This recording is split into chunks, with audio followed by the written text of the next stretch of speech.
घमंड किस बात का? महाकवि कालिदास बीच रास्ते में थे, उनको बहुत जोर की प्यास लगी। वहां एक पनिहारन पानी भर रही थी। कालिदास बोले, माते पानी पिला दीजिए, आपका बड़ा पुण्य होगा।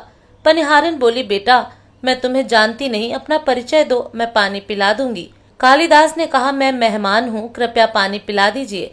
पनिहारिन बोली, तुम मेहमान कैसे हो सकते हो? संसार में दो ही मेहमान हैं, पहला धन और दूसरा यौवन। इन्हें जाने में समय नहीं लगता। सच बताओ, कौन हो तुम? इस जवाब से पराजित कालिदास आश्चर्यचकित रह गए। कालिदास बोले, मैं सहनशील हूँ, अब आप पानी पिला दीजिए। पनिहारिन ने कहा, नहीं, सहनशील तो दो ही हैं। पहली धरती, जो पापी पुण्य आत्मा सबका बोझ सहती है, उसकी छाती चीरकर बीज बो देने से भी अनाज के भंडार देती है। दूसरे पेड़, जिनको पत्थर मारो फिर भी मीठे फल देते हैं।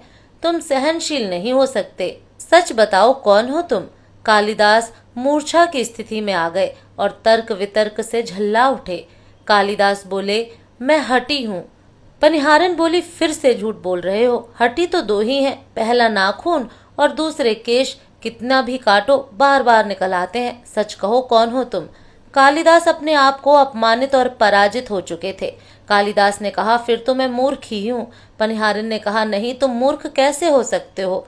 मूर्ख दो ही हैं, पहला राजा, जो बिना योग्यता के भी सब पर शासन करता है, और दूसरा दरबारी पंडित, जो राजा को प्रसन्न करने के लिए गलत बात पर भी तर्क करके उसको सही सिद्ध करने की चेष्टा करता है।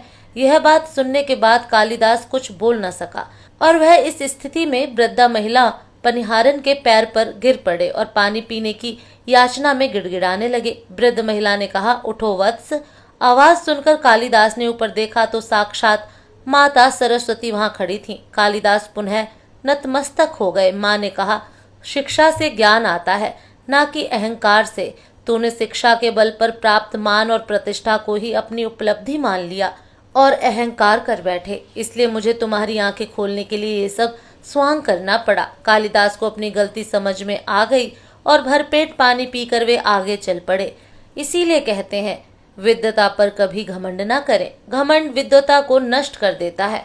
दो चीजों को कभी व्यर्थ नहीं जाने देना चाहिए, अन्न के कड़ को और आनंद के क्षण। घमंड किस बात का करते हो? आप निर्वस्त्र आए थे और निर्वस्त्र ही जाएंगे। आप कमजोर बनकर आए थे और कमजोर बनकर ही जाएंगे। आप बिना धन संपदा के आए थे और इसके बिना ही जाएंगे। आपका पहला स्नान भी आपने स्वयं नहीं किया और आपका अंतिम स्नान भी आप स्वयं नहीं कर पाएंगे। यही सच्चाई है। फिर किस बात का इतना घमंड, और फिर किस बात की इतनी दुर्भावना, किस बात की इतनी खुदगर्जी? इस धरती पर हमारे लिए बहुत ही सीमित समय है और हम मूल्यहीन बातों में बर्बाद कर रहे हैं। इसलिए अभी से प्रभु की आराधना में लग जाइए। दोस्तों, वीडियो देखने के बाद वीडियो को लाइक और सब्सक्राइब करना ना भूलें। फिर मिलेंगे दोस्तों, तब तक के लिए जय श्री कृष्णा।